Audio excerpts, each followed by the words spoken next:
പ്രധാനപ്പെട്ട ഒരു വാർത്തയിലേക്ക്. ഇന്നലെ മുതൽ ഡൽഹി അക്ഷരാർത്ഥത്തിൽ ഒരു സമര യുദ്ധക്കളമായിരിക്കുകയാണ്. ഡൽഹിയിലെ CJP സമരത്തിൽ പാർലമെന്റിൽ നിലപാട് കടുപ്പിക്കാനാണ് പ്രതിപക്ഷത്തിന്റെ നീക്കം. വിദ്യാഭ്യാസ മന്ത്രി ധർമ്മേന്ദ്ര പ്രധാന്റെ രാജി ആവശ്യം ശക്തമാക്കുകയാണ് പ്രതിപക്ഷം എന്നുള്ളതാണ്. CJP സമരത്തിന് നേരെയുള്ള പോലീസ് നടപടിയും പ്രതിപക്ഷം ഉന്നയിക്കും. പരീക്ഷാ ക്രമക്കേടിലും ചർച്ച ആവശ്യപ്പെടും എന്നാണ്. പക്ഷേ ഇന്നത്തെ പാർലമെന്റ് ചർച്ചയുടെ ഷെഡ്യൂളിൽ ഈ വിഷയങ്ങളൊന്നുമില്ല എന്നാണ് ഇപ്പോൾ നമുക്ക് ലഭ്യമാകുന്ന വിവരം. ഇന്നലത്തെ സമരത്തോടെ CJP പ്രതിഷേധം രാജ്യമൊട്ടാകെ വ്യാപിപ്പിക്കുകയാണ്. കോൺഗ്രസ് നേരിട്ടാണ് സമരരംഗത്ത് ഇന്നലെ ഇറങ്ങിയത്. നമ്മൾ ആ കാഴ്ചകൾ കണ്ടു. പ്രതിപക്ഷ കക്ഷികളും ഈ ജൻസി പ്രക്ഷോഭത്തിന്റെ ഭാഗമാവുകയാണ്. കേന്ദ്രത്തിന് സമ്മർദ്ദമേറുന്ന പശ്ചാത്തലമുണ്ട്. രാഹുൽ ഗാന്ധിയുടെ വാക്കുകൾ ആദ്യം ഒന്ന് കേൾക്കാം.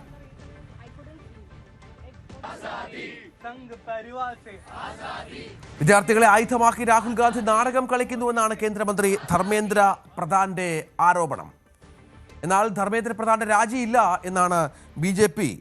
ധർമ്മേന്ദ്ര പ്രധാനെ വിട്ട് കളിക്കാൻ BJP തയ്യാറാകുന്നില്ല എന്ന പ്രധാനപ്പെട്ട ഒരു കാര്യം കൂടിയുണ്ട്. അത് വളരെ നിർണായകമായ ഒന്നാണ്. അതേസമയം സമരക്കാരെ അനുനയിപ്പിക്കാൻ കേന്ദ്രം ശ്രമം തുടങ്ങി.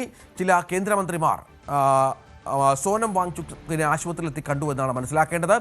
മമതാ ബാനർജി അടക്കമുള്ള പ്രതിപക്ഷ നേതാക്കൾ സമരവേദിയിലേക്ക് എത്തും എന്നാണ് മനസ്സിലാക്കേണ്ടത്. ഏതായാലും കേന്ദ്രത്തിൻ്റെ മറുപടി വൈകരുത് എന്ന് CJPയും വ്യക്തമാക്കിയ പശ്ചാത്തലം കൂടിയുണ്ട്. TG സയ്യിദ് ഏറ്റവും പ്രധാനപ്പെട്ട വിവരങ്ങളുമായി ചേരും. സയ്യിദ്, കേന്ദ്രം വിചാരിച്ച തലത്തിലല്ല ഇപ്പോൾ കാര്യങ്ങൾ പോകുന്നത്. കുറച്ചുകൂടി കാര്യങ്ങൾ കലുഷിതമാകുകയാണ്.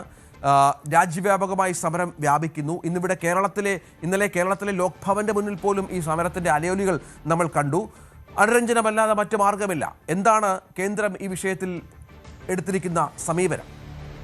Ranjith, good morning. എന്തായാലും പാറ്റകളെന്ന് പൊതുവിശേഷണമുള്ള രാജ്യത്തെ ജൻസി കൂട്ടായ്മ CJP എന്ന കൂട്ടായ്മയുടെ കീഴിൽ അവർ നടത്തുന്ന പ്രക്ഷോഭം കുറേ നാളുകളായി നടത്തുന്നു.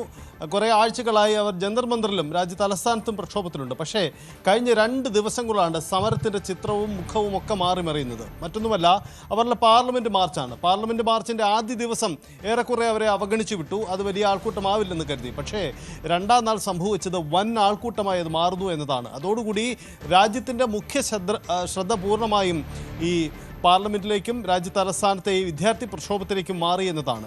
ഇന്നലെ സംഭവിച്ച ഒരു പ്രധാനപ്പെട്ട കാര്യം നമ്മൾ കണ്ടതുപോലെ കോൺഗ്രസിൻ്റെ ഇടപെടൽ തന്നെയാണ്. കോൺഗ്രസ് കൂടി ഇതിലേക്ക് വന്നതോടുകൂടി പ്രതിപക്ഷം ഒന്നാകെ ഈ വിദ്യാർത്ഥി പ്രക്ഷോഭത്തിന് പിന്തുണ നൽകുന്നു എന്നതാണ് സാഹചര്യം. ആദ്യഘട്ടത്തിൽ സർക്കാർ ഈ സമരത്തെ അവഗണിച്ചുകൊണ്ട് അതിനെ കൈകാര്യം ചെയ്യുന്ന നിലപാടെടുത്തെങ്കിൽ പ്രതിപക്ഷവും വേണ്ടത്ര ഗൗരവത്തോടുകൂടി ഈ പ്രക്ഷോഭത്തിൻ്റെ ഭാഗമായിരുന്നില്ല. പക്ഷേ ഇപ്പോൾ കോൺഗ്രസ് കൂടി ഇന്നലെ ഭാഗമാവുന്നു. രാഹുൽ ഗാന്ധി, പ്രിയങ്ക ഗാന്ധി, ഒപ്പം തന്നെ അഖിലേഷ് യാദവ് അടക്കമുള്ള പ്രധാനപ്പെട്ട പ്രതിപക്ഷ രംഗത്തെ മുഖങ്ങളൊക്കെ സമരത്തിൻ്റെ പങ്കാളിത്തം വഹിച്ചു. അവർ അറസ്റ്റ് വരിച്ച സാഹചര്യം വന്നതോടുകൂടി ഇതിന് മറ്റൊരു മുഖം കൂടി വരികയാണ്. ഇതാണ് രഞ്ജിത്ത് സൂചിപ്പിച്ചതുപോലെ പാർലമെന്റിലേക്ക് ഈ വിഷയം വരുന്നു എന്ന സാഹചര്യം ഉണ്ടാവുന്നത്. ഇന്നലെ സ്പീക്കറുമായി രാഹുൽ ഗാന്ധി ഈ വിഷയത്തിൽ ആശയവിനിമയം നടത്തി. അദ്ദേഹം പുറത്തുവിട്ട ഒരു വീഡിയോയിൽ തന്നെ രാഹുൽ ഗാന്ധി ഇത് അവകാശപ്പെട്ടിട്ടുണ്ട്. താൻ സ്പീക്കറുമായി ചർച്ച നടത്തി, പക്ഷേ സർക്കാരിൻ്റെ അനുമതിയില്ലാതെ ചർച്ച നടത്താൻ കഴിയില്ല എന്നതാണ് സ്പീക്കർ എടുത്ത നിലപാടെന്നാണ് അദ്ദേഹം വിശദീകരിക്കുന്നത്. അപ്പോൾ ഇന്ന് പാർലമെന്റ് സമ്മേളനത്തിൻ്റെ അജണ്ടയിലേക്ക് ഈ വിഷയം ഉൾപ്പെടുത്തിയിട്ടില്ലെങ്കിൽ കൂടിയും പ്രതിപക്ഷത്തിന് ഇത് ഉന്നയിക്കാനുള്ള അവസരം ഉണ്ടാവും. ഒരുപക്ഷെ ഈ വിഷയത്തിൽ തന്നെ പ്രതിപക്ഷം ഇന്ന് പാർലമെന്റ് വലിയ പ്രക്ഷുബ്ധ രംഗങ്ങൾക്ക് തന്നെ ഇടവെക്കുന്ന സാഹചര്യം ഉണ്ടാവും. നീറ്റ് വിഷയത്തിൽ സർക്കാർ എന്ത് നിലപാടെടുക്കും? മന്ത്രി രാജിവെക്കുമോ? ഈ ആവശ്യമാണ് CJP ഉന്നയിക്കുന്നത്. CJPയുമായി ആശയവിനിമയം കേന്ദ്ര സർക്കാരിൻ്റെ പ്രതിനിധികൾ ഇന്നലെ തന്നെ നടത്തിയിരുന്നു. തീരുമാനം അറിയിച്ചിട്ടില്ല. ആ തീരുമാനം വേഗത്തിൽ വേണം എന്ന നിലപാട് കൂടി അവർ എടുത്തിട്ടുണ്ട്. ഇന്നലെ കണ്ട മറ്റൊരു കാഴ്ച കൂടി, രാഹുൽ ഗാന്ധി അടക്കമുള്ളവർക്ക് മർദ്ദനമേറ്റു എന്ന ആക്ഷേപമൊക്കെ കോൺഗ്രസ് ഉന്നയിക്കുന്നുണ്ട്. അവർ കൂടി സമരരംഗത്തുണ്ടായത്. അവർ അറസ്റ്റ് വരിച്ചതോടുകൂടി രാജ്യവ്യാപകമായി തന്നെ ചെറിയ കൂട്ടായ്മകൾ, പ്രതിപക്ഷ കക്ഷികൾ തന്നെ ഈ വിഷയത്തിൽ രംഗത്ത് വരുന്ന സാഹചര്യം കൂടി ഉണ്ടായിട്ടുണ്ട്. ഇതുകൊണ്ടുകൂടി തന്നെ കേന്ദ്ര സർക്കാരിന് മുന്നിൽ വലിയ സമ്മർദ്ദം ഉണ്ടാവുന്നുണ്ട്. പക്ഷേ മന്ത്രിയുടെ രാജി ഉണ്ടാവില്ല എന്ന സൂചന തന്നെയാണ് BJP കേന്ദ്രങ്ങൾ പങ്കുവയ്ക്കുന്നത്.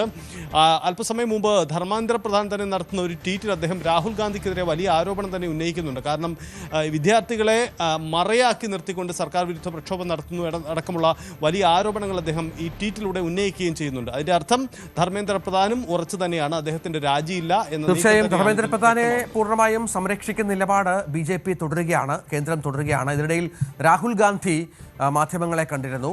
ഇന്നലെ രാഹുലിനെ അറസ്റ്റ് ചെയ്തു, പിന്നീട് വിട്ടയക്കുന്ന സാഹചര്യമൊക്കെ നമ്മൾ കണ്ടതാണ്. രാഹുലിന്റെ വാക്കുകളിലേക്കൊന്ന് പോകാം.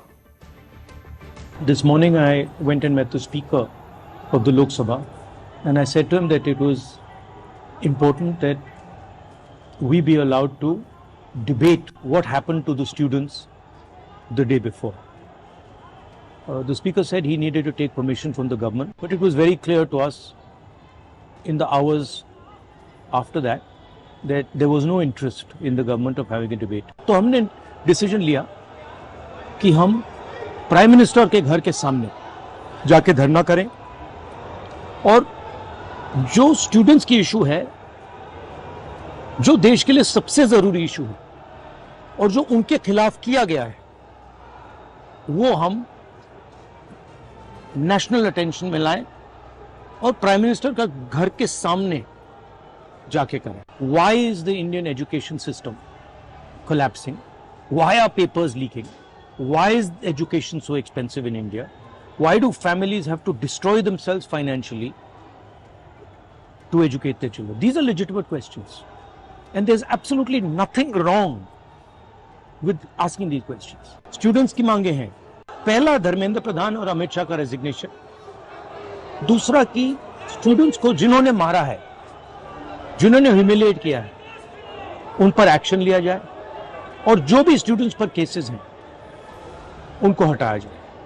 फाइनली पूरी ऑपोजिशन चाहती है कि ये जो इशू है, देश का सबसे बड़ा इशू है, इस पे कल लोकसभा में, राज्यसभा में डिबेट हो और हम अपनी പക്ഷേ बात ഇപ്പോഴും रख ഈ പറഞ്ഞതുപോലെ ഈ വിഷയത്തിൽ ഒരു ചർച്ചയ്ക്ക് ഷെഡ്യൂൾ ചെയ്തിട്ടില്ല രാജ്യസഭയിലോ ലോക്സഭയിലോ എന്നുള്ളതാണ് ഏറ്റവും പ്രധാനപ്പെടുന്നത്. സഹിത്ത് ഇതിപ്പോൾ രാഷ്ട്രീയമായി കോൺഗ്രസിന് ലഭിക്കുന്ന ഒരു കരുത്ത് കൂടിയുണ്ട് ഈ സമരവുമായി ബന്ധപ്പെട്ട്. കാരണം CJP ആരംഭിച്ച സമരമാണ്, അത് വൈകിയാണെങ്കിലും കോൺഗ്രസ് ഏറ്റെടുക്കുന്നു, ഇതുമായി ബന്ധപ്പെട്ട് രാജി ആവശ്യമടക്കം ഉന്നയിക്കുന്നു, അതിന് വലിയ സ്വീകാര്യത കിട്ടുന്നു. രാഹുൽ ഗാന്ധി സംബന്ധിച്ചിടത്തോളം കഴിഞ്ഞ കുറേ നാളുകളായി ഇന്ത്യയിൽ ഇല്ല എന്നുള്ള ആക്ഷേപം കേട്ടതിന് ശേഷം വളരെ പെട്ടെന്ന് പ്രത്യക്ഷപ്പെട്ട ഒരു നേതാവ് കൂടിയാണ്. രാഹുൽ വന്നിറങ്ങുമ്പോൾ തന്നെ ലഭിക്കുന്ന ഒരു ആവേശം, ഒരാരവം, ഇതൊക്കെ വലിയ ആയുധമാക്കുകയാണ് പാർട്ടി എന്ന് വേണം കരുതാൻ. തീർച്ചയായും രഞ്ജിത്ത്, അതാണ് സാഹചര്യം. അതായത് പ്രതിപക്ഷ കക്ഷികളെ പിളർത്തി അവിടെ നിന്നുള്ള അംഗസംഖ്യ കൂടി ചേർത്ത് NDA അംഗസംഖ്യ ശക്തമാക്കി പാർലമെന്റ് സമ്മേളനത്തിൽ എത്തിയതാണ് BJP.